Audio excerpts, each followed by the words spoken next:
Hello hi ಎಲ್ಲರಿಗೂ ನಮಸ್ಕಾರ. Welcome back to my YouTube channel. ಇವತ್ತು ಅಜ್ಜಿ ಯೋಗ ಮಾಡ್ತಾ ಇದ್ರಂತೆ, ಮುಂಚೆ ಎಲ್ಲ. ಇವಾಗ ಅಜ್ಜಿ ನಮಗೆ ಯೋಗ ಕೊಡ್ತಿದ್ರಂತೆ, ಆವಾಗ ಆಗಿನ ಕಾಲದ ಯೋಗದಲ್ಲಿ.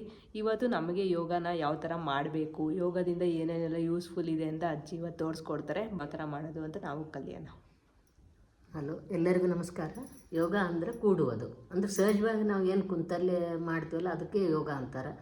ಯೋಗ ಅಂದರೆ ಕೂಡುವುದು. ಅಂದರೆ ಈಗ ನೋಡಿರಿ, ನಾವು ಇಬ್ಬರು ಈಗ ಮಂಜು ಅವರು ನಾವು ಕೂಡಿದ್ದು ಇದು ಒಂದು ಯೋಗನೇ. ಮತ್ತು ಅವ್ರ ಪರಿಚಯ ನಮಗಿದ್ದಿಲ್ಲ, ನಮ್ಮ ಪರಿಚಯ ಅವ್ರಿಗೆ ಇದ್ದಿದ್ದಿಲ್ಲ. ಆದರೂ ಒಂದು ಏನೋ ಒಂದು ನಮ್ದವ್ರದ್ದು ಏನೋ ಬಾಂಧವ್ಯ ಐತಿ ಏನೋ ನಾವು ಕೂಡಿದ್ವಿ, ಇದಕ್ಕೂ ಒಂದು ಯೋಗನೇ ಅಂತಾರೆ. ಅಂದರೆ ಯೋಗ ಮಾಡೋದ್ರಿಂದ ಮನಸ್ಸು ಮತ್ತು ಮೈ ಎರಡು ಗಟ್ಟಿ ಆಕ್ಕವು. ಇದು ಒಂದು ಮೇನ್ ಅಂತಂದ್ರೆ. ಅಂದರೆ ಏನೋ ಸಮಸ್ಯೆಗಳು ಆರೋಗ್ಯದಿಂದ ಬರಲಿ, ಮಾನಸಿಕವಾಗಿ ಏನೋ ಏನೋ ಸಮಸ್ಯೆಗಳು ಬಂದ್ರೂ ನಮ್ಮದನ್ನು ನಾವು ಅದನ್ನು ಸಮರ್ಥನೆ ಮಾಡ್ಕೊತೀವಿ ಅಂತ ಹೇಳಂದು ಮನಸ್ಸು ಅಷ್ಟು ಗಟ್ಟಿ ಆಕೈತಿ, ಅಷ್ಟು ವಜ್ರದಂಗೆ ಆಕೈತಿ. ಅದಕ್ಕೆ ಯೋಗ ಪ್ರತಿ ದಿವಸ ನಾವು ಹೆಣ್ಮಕ್ಳಾದವರು ಒಂದು 20 ನಿಮಿಷ ರಾಲಿ 30 ನಿಮಿಷ ರಾಲಿ ಯೋಗ ಮಾಡಲೇಬೇಕು. ಯಾಕಂದ್ರೆ ಹೆಣ್ಮಕ್ಳು ಯಾವಾಗ್ಲೂ ಬರೀ ನಾವು ಮನೆ ಮಕ್ಕಳು ಅಂತೇಳಂದು ಇದರೊಳಗೆ ಹೋಗಿಬಿಡ್ತೈತೆ ನಮ್ಮದು ಕಾಲ. ನಮ್ಮನ್ನು ನಾವು ಏನೂ ನೋಡ್ಕೊಳಂಗೇ ಇಲ್ಲ ನಾವು. ಅಂದ್ರೆ ನಮ್ಮನ್ನು ಹೆಂಗೆ ಗಟ್ಟಿ ಇರಲಿ ಹೇಳ, ನಮ್ಮ ದೇವ್ರದಾನ ಭಗವಂತದಾನ ಅಂತ ಹಿಂಗೆ ಹೊಂಟಿರ್ತೀವಿ ನಾವು. ಭಗವಂತನೂ ಇರ್ತಾನೆ, ಇಲ್ಲ ಅನ್ನಂಗಿಲ್ಲ. ಆದ್ರೆ ನಮ್ಮ ಆರೋಗ್ಯನ ಕಾಪಾಡ್ಕೋಬೇಕಲ್ಲ ಅಂಥೇಳಂದು ಪ್ರತಿದಿನ ಒಂದು 20ರಿಂದ 30 ನಿಮಿಷ ರಾಲಿ ನಮಗೆ ನಾವು ದೃಢ ಮಾಡ್ಕೊಳಕ್ಕೆ, ನಮ್ಮನ್ನು ನಾವು ಗಟ್ಟಿ ಮಾಡ್ಕೊಳಕ್ಕೆ ಯೋಗ ಮಾಡ್ಕೋಬೇಕು. ನಾವು ಪ್ರತಿದಿನ ಧ್ಯಾನ ಪ್ರಾಣಾಯಾಮ ನಾವು ಮಾಡತ್ತೀವಿ. ಈಗ ನನಗೆ 58 ವರ್ಷ ಆದರೂ ನಮಗೆ BP ಶುಗರ್ ಅದೇನೂ ಇಲ್ಲ. ಅದಕ್ಕೆ ನೀವು ಎಲ್ಲರೂ ಪ್ರತಿ ದಿವಸ ಧ್ಯಾನ ಪ್ರಾಣಾಯಾಮ ಮಾಡಿದ್ರೆ ಮನುಷ್ಯ ಗಟ್ಟಿ ಅಕ್ಕನ. ಯಾವ ರೀತಿ ನಾವು ಶುಗರ್ BP ನಮ್ಮ ಹತ್ರನೂ ಅದು ಸುಳಿಲಾಕದು ಬಿಡಂಗಿಲ್ಲ. ಅದಕ್ಕೆ ದಯವಿಟ್ಟು ಎಲ್ಲರೂ ಯೋಗ ಮಾಡಿರಿ ಅಂತ ಹೇಳ್ತೀನಿ. ಸುಮ್ಮನೆ ನಾನು ತಿಳಿದಂಥ ಒಂದೆರಡು ಯೋಗಗಳನ್ನು ತೋರಿಸ್ತೀನಿ, ನೋಡಿರಿ. ಈಗಿನ ಮಂದಿಗೆ ಹೊಟ್ಟಿನೇ ಭಾಳ ಇರ್ತೈತಿ. ನಮ್ಗೆ ಅವಾಗೇನು ಹೊಟ್ಟೆ ಭಾಳ ಇರ್ತಿದ್ದಿಲ್ಲ. ಈಗ ಮತ್ತು ಅನ್ನ ಉಣೋದಕ್ಕೆ ಹೊರಗಿಂದ ಜಂಕ್ ಫುಡ್ ತಿನ್ನೋದಕ್ಕೆ ಹೊಟ್ಟೆ ಭಾಳ ಬರ್ತೈತಿ. ಮೈಕೈ ದಪ್ಪನೆ ಸಿಗುಡು, ಮೈಕೈ ವಜ್ಜಾದಂಗೆ ಆಗಿರ್ತೈತಿ.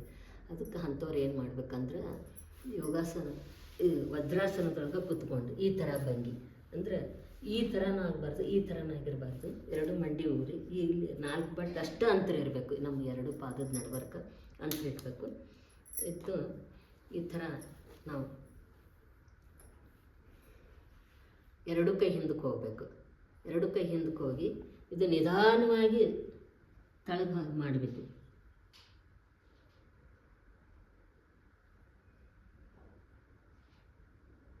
ಈ ಥರ ನಿಮ್ಗೆ ಸಾಧ್ಯ ಆದಷ್ಟು ಒಮ್ಮೆ ಹಿಂಗೆ ಬರ್ಗನ ಹಿಂಗೆ ಹೇಳೋದು, ಹಿಂಗೆ ಕುಂದ್ರೋದು ಮಾಡಬಾರ್ದು.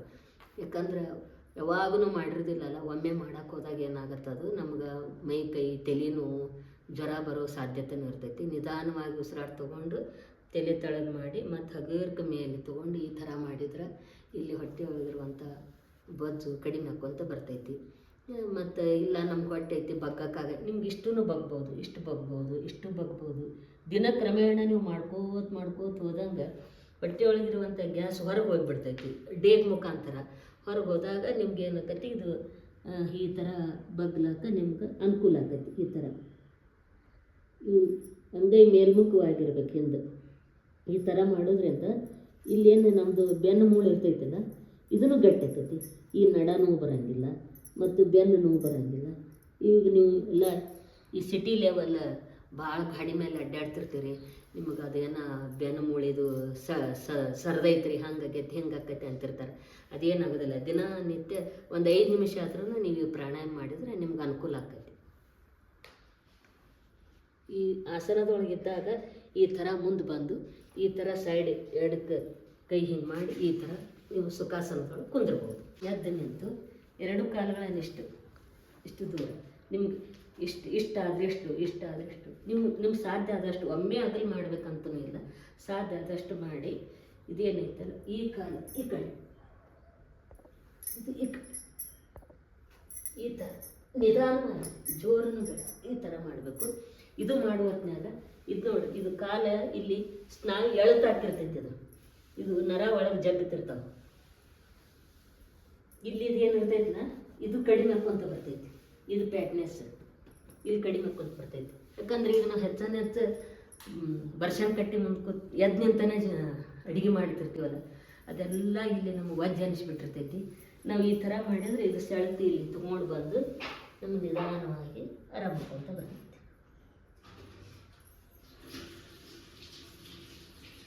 ಒಂದು 5 ನಿಮಿಷ ಮಾಡ್ಬೋದು.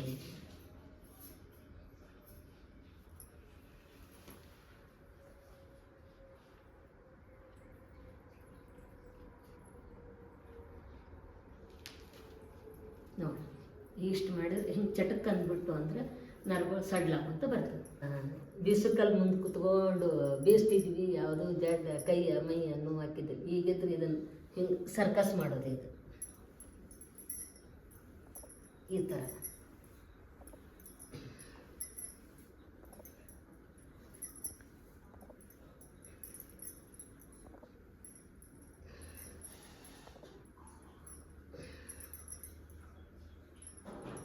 ನೋಡ್ರಿ ಹಿಂದೆ ಇದೆಷ್ಟು ಬಿಗದಂಗೆ ಆಕೈತಿ, ಎಷ್ಟು ಇದಾದಂಗೆ ಆಕೈತಿ. ಇವೆಲ್ಲ ಸರಳ ಆಕ್ಕವು.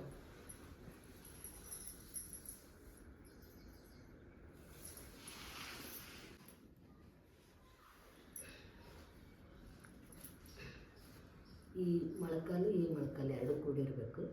ಇದು ಕೈ ಈ ಕೈ ಇರಬೇಕು. ಹಿಂದೆ ಈ ಥರ ಕೈ ಲಾಕ್ ಆಗಿರಬೇಕು.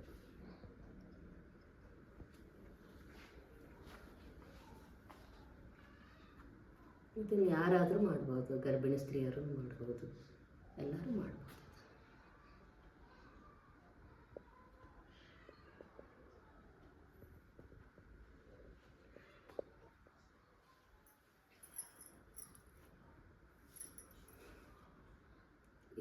ಈ ಆಸನದೊಳಗೆ ಕುಂತಾಗ ನೋಡ್ರಿ ಎಷ್ಟೊಂದು ಶರಣರು ಸಂತರು ಎಷ್ಟೋ ಪುಣ್ಯಾತ್ಮರು ಈ ಭಂಗಿ ಒಳಗನ ಕುಂತಿರ್ತಿದ್ರು. ಇದು ಭಂಗಿ ಇಷ್ಟು ಇದು ಐತಿ, ಇದು ಆಸನ.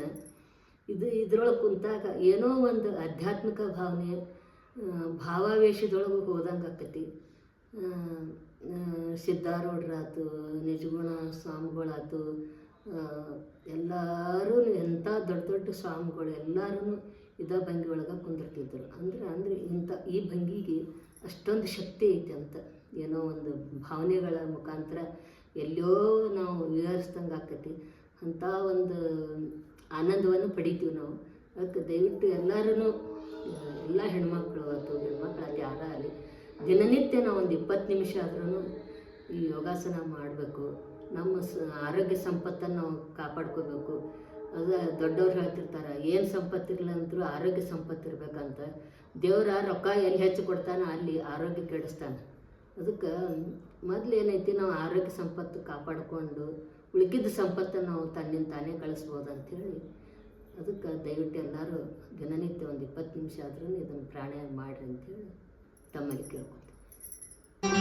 ಮತ್ತೆ ಭೇಟಿಯಾಗೋಣ. ನಮಸ್ಕಾರ.